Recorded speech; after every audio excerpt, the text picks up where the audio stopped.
in a great position on level 4, just about to hit level 5.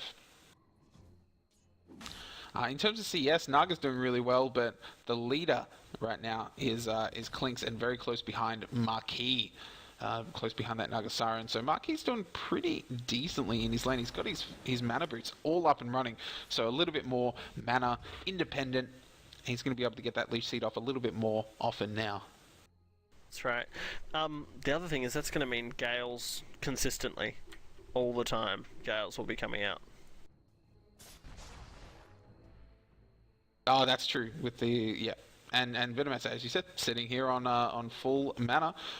He has got a couple of levels into his wards, so now that he's got 1 level in Gale, he's just going to leave it at that. Keep the slow, and instead go for some more vision. 1,500 gold far, just casual sandstorm the jungle. Coming up a storm, you could say. Exactly. Gooksmith on 1,600 gold right now, and no worse for wear in terms of health or mana, so getting it nice and easy. He's got 3 levels in Sandstorm. Ulti for Nightstalk has been popped, which is an interesting choice because he is nowhere near nowhere near anyone. I think it's just if you do it at nighttime, it just prolongs nighttime as a general thing.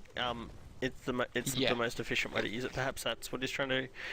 I would like to, whoever was watching and saw Naga drop the Aquila before she bottled, the reason she did that was because when you get items, it goes off the percentage of mana you have. So by dropping an item that gives you mana and then using something like a bottle or mana boots, you actually increase your overall mana percentage, and therefore you then pick up the item and it improves it. Yep, that's definitely an advanced strat, but kind of necessary in at this level sort of games. Nightstalker going on the Disruptor. Ulti from the Centaur Warrunner saves his life for a short period of time and actually gets sent back. Oh, still kills him though. All that extra damage at nighttime.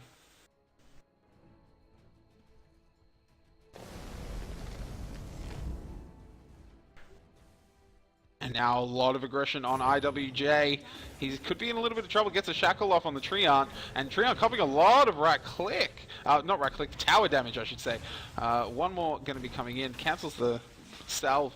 And now Delete 12 trying to get out. Centaur Warrunner TP'd in. He's in such low health. IWJ going to be fine. And is there any sort of regen? Going to have to wait for these Tranquil Boots to kick in before... Now Disruptor in so much trouble, cops so much damage, and now Venometzer! Amazing ward! Yeah, amazing. Great plays. IWJ could... That was an amazing ward. Just, nah, you're not leaving. You're staying here. No getting out for you, Jamie. MVP so far.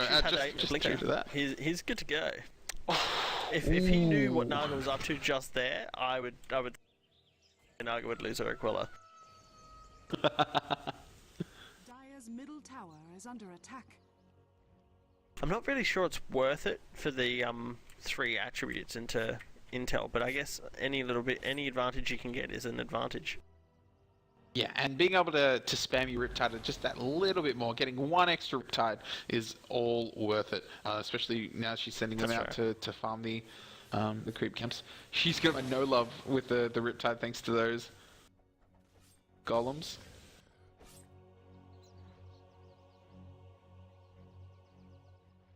Markyi has his headdress and his buckler, and he's 700 gold away from recipe and completion of his mechanism. So we could be seeing a mechanism followed by a Vlad's and going for an Aura Treant Protector, so with a bit of farm. And why not, really? If you can get those things out nice and early, that works really well with a strong push strat that has really strong gankers. Now, Nightstalker being attacked with DD, Nagasara, she's netted him, and now he's going to pop his ulti just to try and get away. Manages to do it. Still hanging around with his bottle.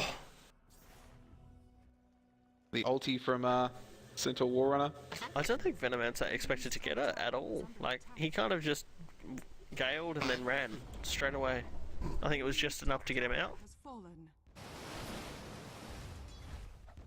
Blink's taking down that top tier 1 tower. He's doing everything he needs to do. Checking out Cheese's farm. He's got his treads. He's got his ring of Bacillus. He's also got a soul ring. Yeah. Hasn't quite finished his first Oblivion staff, but considering he's gone one or two more items than you would a lot of the time bother with Clinks, just to make sure that he's got that early spam ability.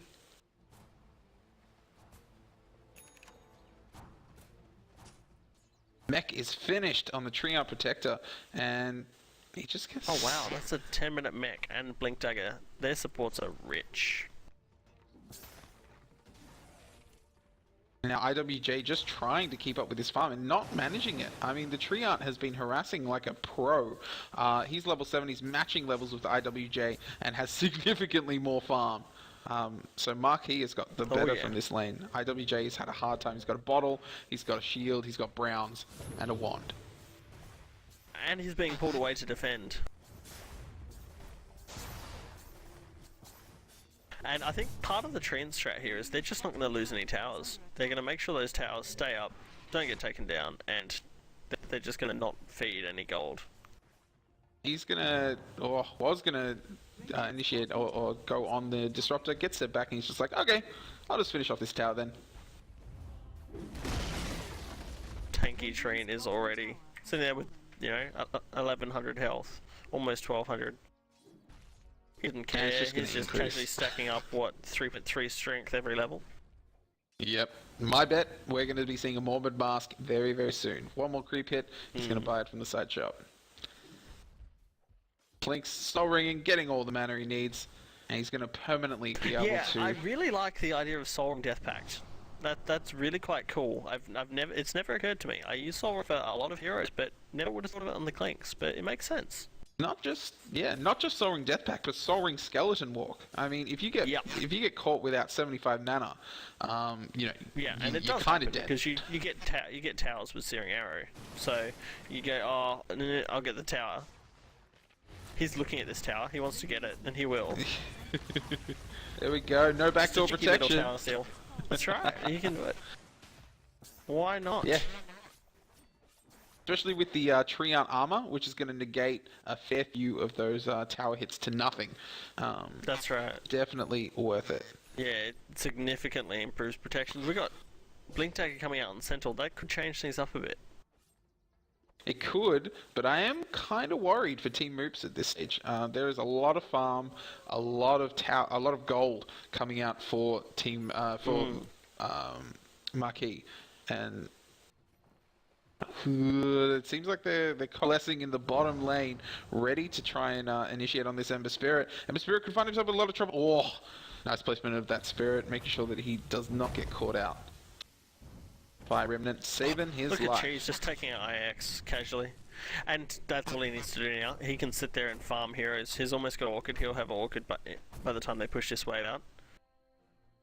And that's it. Clinks is done. He can just sit there and kill whoever he wants. Now Nagasara in a lot of trouble. Gets silenced. Ulti from Centaur Warrunner has to get popped to just save her life. Seeking misses the stun. Little bit of a mistime. Centaur Illusions.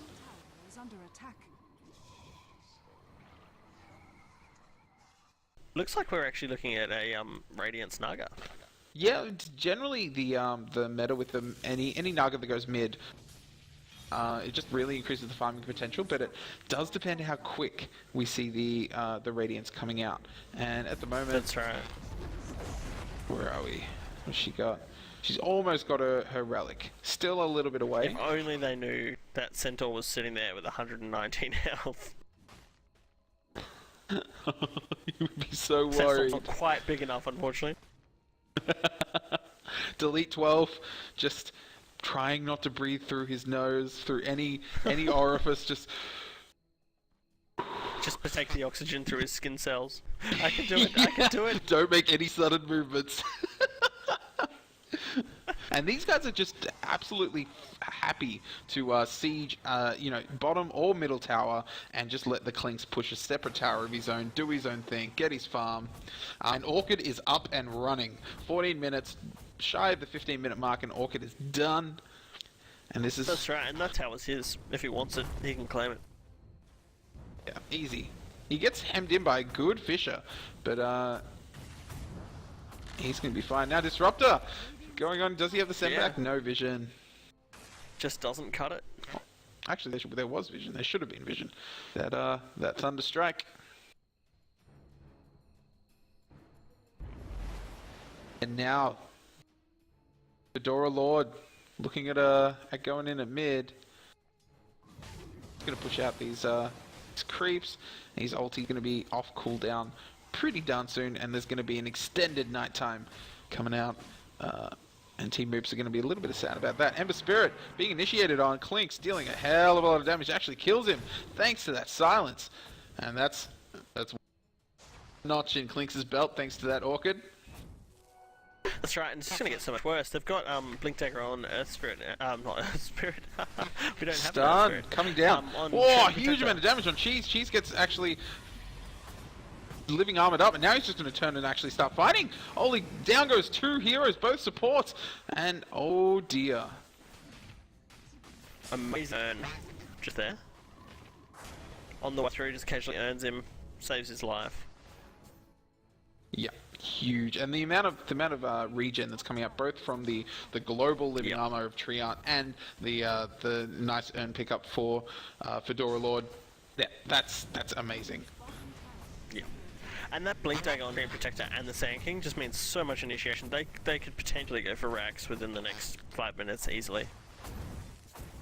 I also have to say that this match so far has been dominated by Cheese. Cheese is, Cheese has been the standout player, I would say, out of these 3 matches. While his team did lose last match, his farming rates have been huge, and he's done exactly what he needs to do in terms of his carry role. Absolutely. Fedora Lord has done amazing in making that 15-minute space. They needed about 15 minutes to get the Clinks up, and they got it well and truly. Like, they had no worries getting that space online. We've ended up, Naga got ganked before she actually got relics, so now she's sitting there with a Radiance recipe. So she's committed to a Radiance, but she's 1,000 gold away. Ouch. So for all intents and purposes, and I can't blame her. You have to buy. If you've got 3,700 gold and you're about to go down, you have to buy something. You can't just lose that much unreliable gold. Yeah.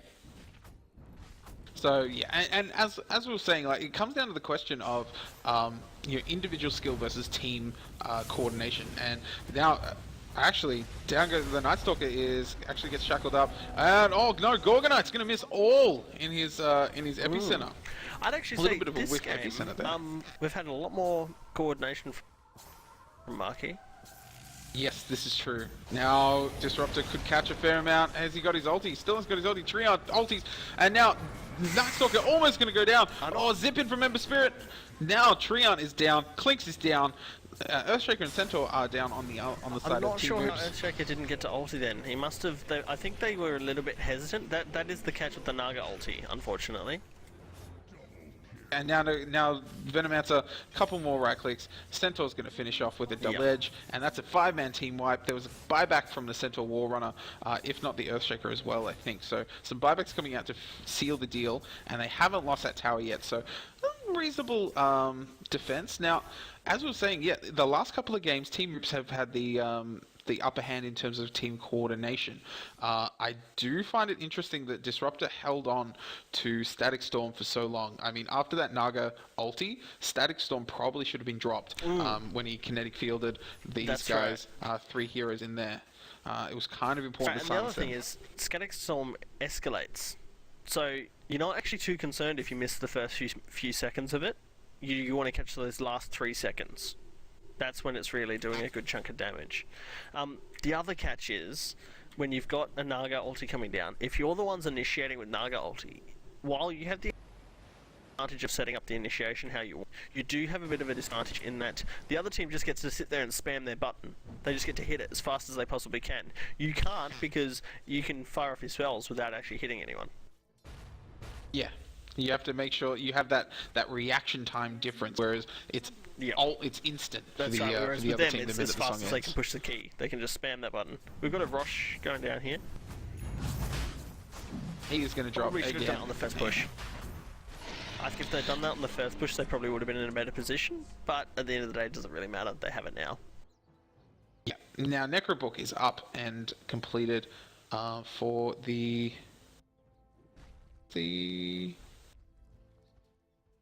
I don't know. Who has Necrobook?